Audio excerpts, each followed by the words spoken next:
La première fois chez le gynéco. Bonjour à tous et à toutes, c'est Fabrice Julien, coach auteur expert en séduction. Aujourd'hui, je suis avec Alice Bergelac. Donc ça toi... vous étonne, n'est-ce pas? Ça t'étonne. Donc toi, tu es experte en séduction et sexualité sur tes chaînes.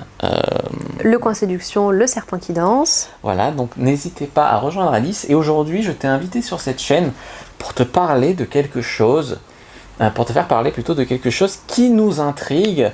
Nous les garçons, on se demande qu'est-ce qui se passe chez le gynéco quand une fille va chez le gynéco.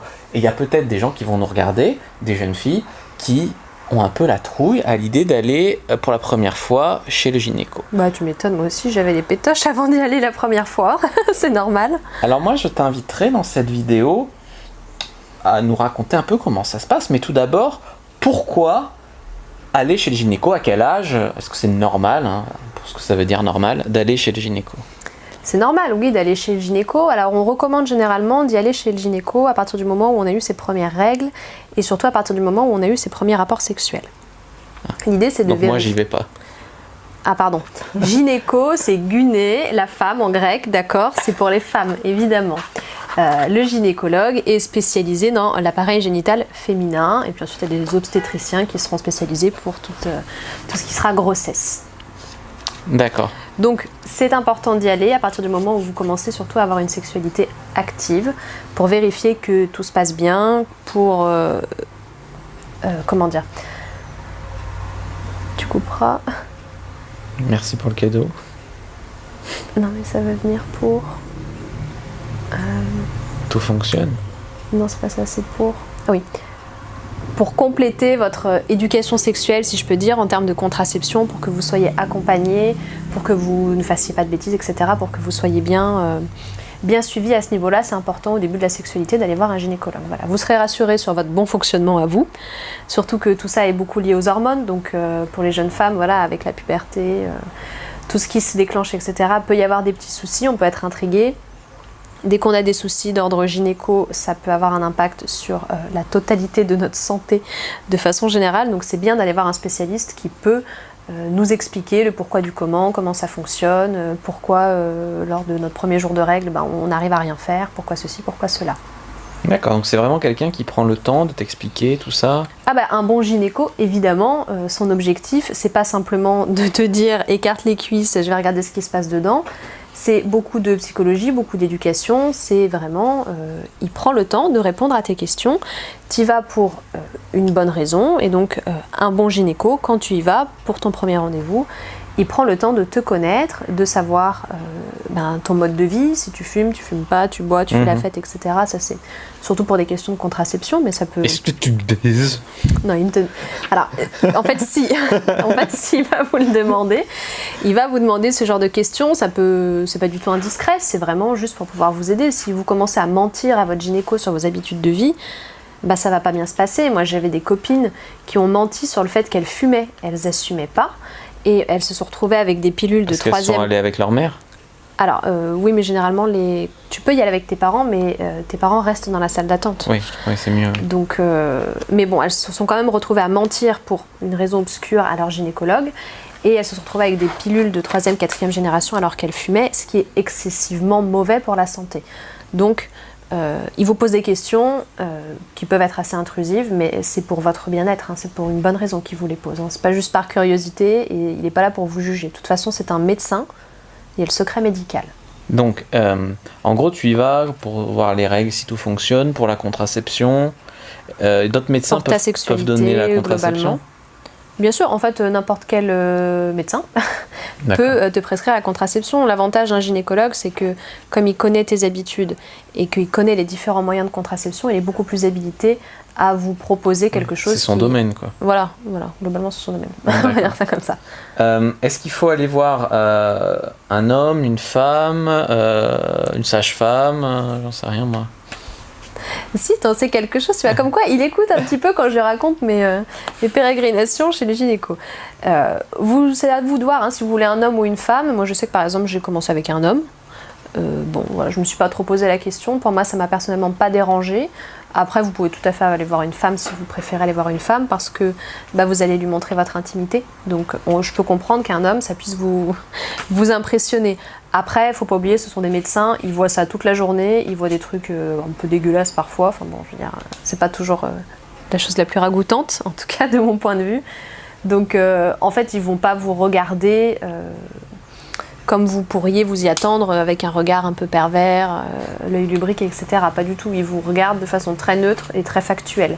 Donc là-dessus, un homme, une femme, pour moi, c'est la même chose. Maintenant, ce qui est important, ce que tu as souligné, c'est que jusqu'à présent, on était obligé d'aller voir des médecins gynécologues et que depuis, je ne sais pas combien de temps, mais pas très très longtemps, quelques années seulement, des femmes, sages-femmes, enfin je dis des femmes parce que c'est souvent des sages-femmes, mais il y a des hommes qui sont sages-femmes également. Pardon. Quoi ?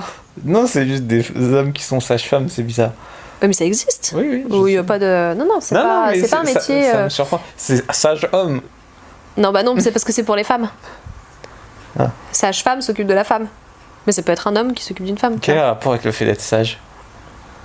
À mon avis, c'est pas la même racine. Faudra rechercher. Écoutez, on cherchera. Tu mettras ça en description, au montage. Peut-être. Voilà le coup de pute. Bon. Merci.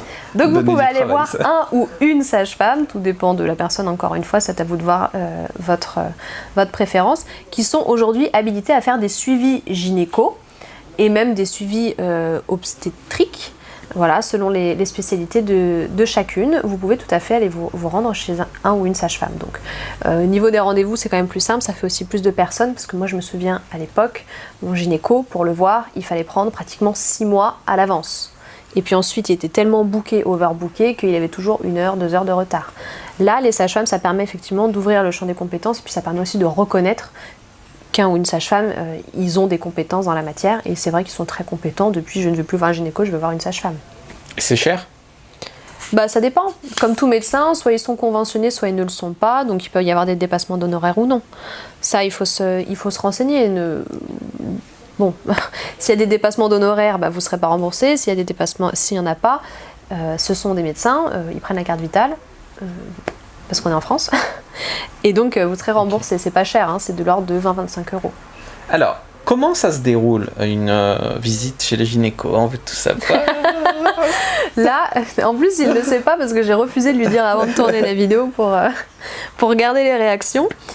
Ça se déroule, en fait, ça dépend globalement pourquoi vous y allez, c'est-à-dire que, voilà, si ça peut être un suivi normal, etc. Mais on va prendre dans la globalité tous les cas possibles et imaginables. D'accord. Au début, de toute façon, vous vous asseyez, vous discutez, vous parlez. Si c'est la première fois que vous y allez, de toute façon, votre gynéco, votre sage-femme va constituer un dossier à votre nom, avec toutes les informations qui vous concernent, ce que je disais tout à l'heure. Donc, vous allez prendre le temps de vous connaître, etc. Ensuite, arrivera le moment de l'auscultation, qui là est sans doute le plus redouté, ce que je peux comprendre, parce que c'est pas la meilleure partie, c'est pas forcément une partie de plaisir, mais il faut en passer par là. La plupart du temps, moi je ne suis jamais tombée sur quelqu'un de brusque, de brutal. Il y a des instruments chelous là qui t'ouvrent la chatte. Ouais, ça on en verra après. En tout cas, si je peux rassurer avant, voilà, la plupart des praticiens sont des gens qui prennent le temps de vous mettre à l'aise. Donc, il va falloir vous dénuder. Certains prennent le poids, la taille, etc. Pas toujours, le poids c'est pas forcément nécessaire, ça dépend de pourquoi vous y allez. La plupart du temps, il y a quand même une palpation mammaire pour vérifier qu'il n'y a pas de cancer. Je croyais qu'elle attendait dans la salle d'attente. La plupart du temps, votre gynéco, votre sage-femme, votre spécialiste, on va dire ça comme ça, va palper vos seins pour vérifier que tout va bien, qu'il n'y a pas de grosseur, etc. Bon. Ensuite passera le moment, effectivement, donc vous serez entièrement nu. Entièrement ? Le haut aussi, il enlève ? Comment tu veux palper les seins si tu... tu peux le remettre. Oui, j'imagine qu'il y en a si tu... T'es entièrement nu chez les gynécos ? Oui. Il se fait plaisir, le mec. Certaines fois, il se fait plaisir. J'imagine que mon gynéco de l'époque devait être plus content de me voir que de voir Madame Durand, 60 ans. Bon, et encore, ça dépend de ses goûts, parce que lui était un petit peu vieux. Oui, bien sûr. Bon, après, honnêtement, je t'assure que, pourtant, j'ai l'habitude du regard, de ce genre de choses, je ne l'ai jamais senti avec un œil lubrique, etc. Je veux dire, Il bandait pas, il était pas... Même, par moment, j'ai eu le sentiment qu'il voulait me mettre à l'aise et qu'il faisait exprès de ne pas forcément regarder. C'est-à-dire que la plupart du temps, quand il palpait mes seins, donc évidemment à un moment donné, il regardait, mais après c'est le toucher qui passe. Donc il regardait le mur derrière, il me touchait les seins, mais il ne les regardait pas forcément. Au moment de me dénuder, il me laissait prendre le temps de me dénuder et de m'installer, mais il ne me regardait pas en train de me déshabiller. Ce qui peut être un moment où on est mal à l'aise en fait. Il y a le paréo là. Bah ça, oui, ça dépend de... Ça dépend de la salle de votre spécialiste, quoi. Puis avoir un paréo, un mur ou quoi, où il peut se retourner, bon, voilà. D'accord. Donc on est entièrement nu. Après, si vous êtes gêné, je pense que vous pouvez lui demander si vous pouvez remettre au moins votre t-shirt, ou je sais pas, hein, mais... Après, de toute façon, il va falloir qu'on regarde entre vos jambes.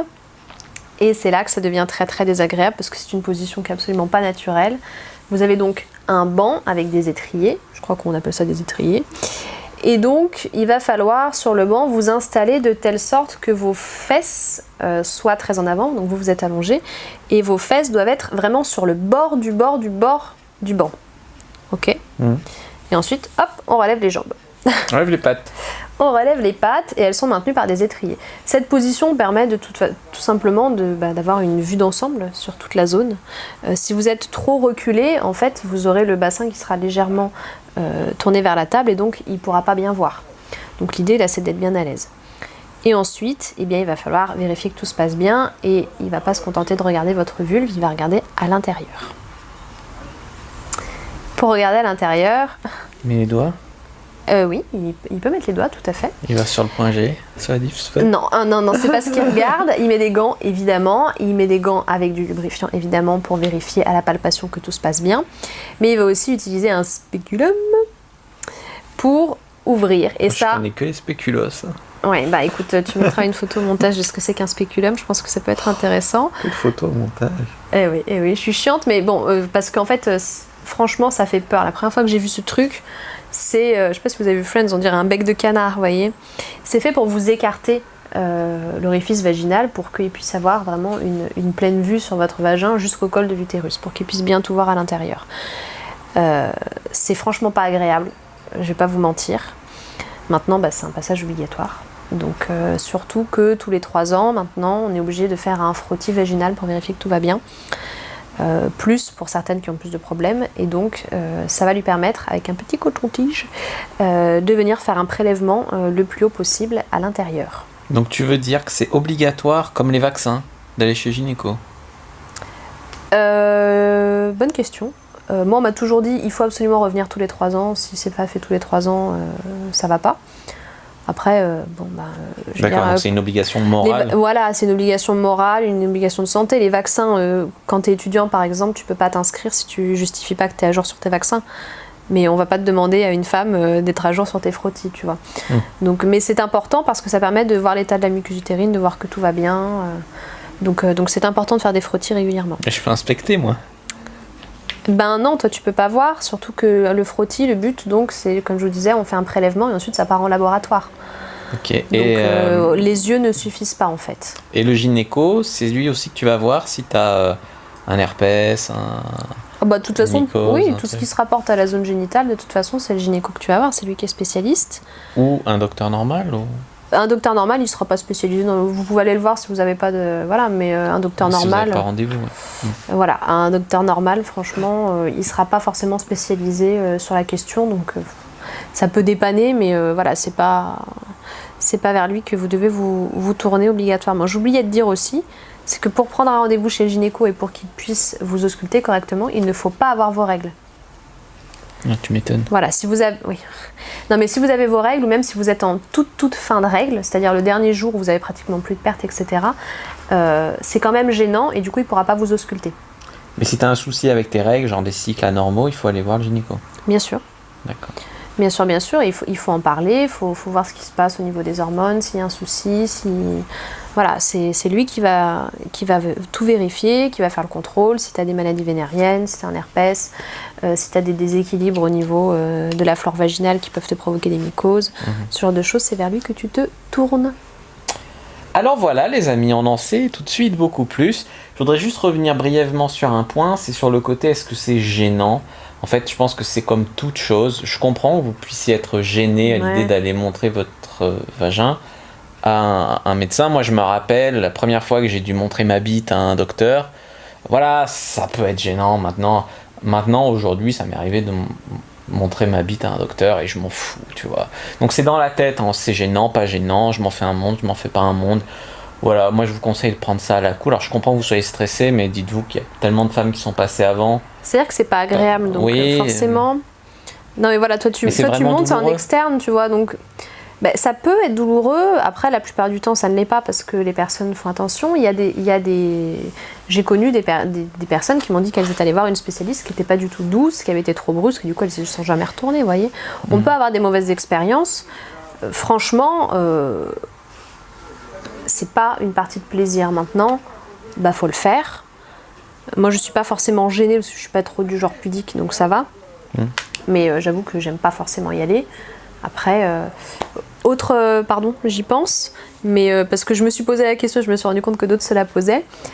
Vous avez rendez-vous chez le gynéco, c'est pas grave si vous n'êtes pas épilé ou si vous êtes mal épilé. Voilà, soyez juste propre évidemment, mais après l'épilation, honnêtement, ils en ont rien à péter. Voilà. Et qu'est-ce que tu pourrais répondre aux gars qui se disent « Moi plus tard je vais faire gynéco, comme ça je verrai plein de chattes et puis je saurai super bien doigter, machin ». Je leur dis déjà tapez-vous les années d'études qu'ils ont fait, hein. Parce que si tu fais ça juste pour te taper des meufs, franchement, faut du courage. Ensuite... Toi, tu fantasmerais sur ton gynéco? Non, pas du tout. Pas du tout. Le gynéco, il... Ouais, ça veut pas dire que c'est un bon coup, parce que c'est un gynéco. Hein. Alors, franchement, avec tout ce qu'il connaît sur l'anatomie féminine, j'espère bien, la moindre des choses, que ce soit un bon coup. Après, ça le regarde, mais les gars qui disent ça, c'est c'est un truc de gamin. Oui, c'est un truc d'enfant, très clairement. Ok les amis, voilà ce que je voulais vous dire sur le gynéco. Je te remercie d'être venu nous en parler parce que... Mais de rien, j'avais jamais raconté ma première fois chez le gynéco, donc en fait j'ai trouvé ça cool, ça m'a rappelé... Non mais c'est agréable d'en parler, tu vois. Non mais je pense que ça peut aider des gens. C'est bien de libérer la parole là-dessus, c'est vrai que ça peut être tabou. Moi j'avais tellement flippé la première fois que j'y suis allée. T'aurais aimé avoir cette vidéo? Ouais, je pense. Alors, oui, à cette époque... Il n'y avait pas YouTube. Il n'y avait pas YouTube. Il y avait Doctissimo, donc autant vous dire que... Non, j'y suis allée, j'avais les pétoches, mais bon, voilà. Hein, de toute façon, il faut faire son expérience. Mais si je peux vous aider, si je peux vous rassurer, voilà, c'est fait. Donc, n'hésitez pas à rejoindre Alice sur sa chaîne de sexualité, Le Serpent qui danse, sur ta chaîne de conseils en séduction... Le Coin Séduction. Sur ton Instagram, Le Coin Séduction, tout collé. Sur Facebook, Twitter, etc. Blablabla. En tout cas, je te remercie d'être venu. Les amis, n'hésitez pas à mettre un like sous la vidéo si ça vous a plu. N'hésitez pas à commenter. S'il reste des questions, on y répondra avec grand plaisir. À vous abonner à la chaîne, à activer la cloche pour ne pas rater les prochaines vidéos. À nous suivre sur les réseaux sociaux. À télécharger le guide gratuit dans la description sur comment rendre une personne accro à vous par le sexe et à rejoindre le groupe privé sur Facebook, la communauté de la cyprine. Voilà, on vous dit à bientôt et puis... Que le dieu du game, de la sexualité soit avec vous. Yes!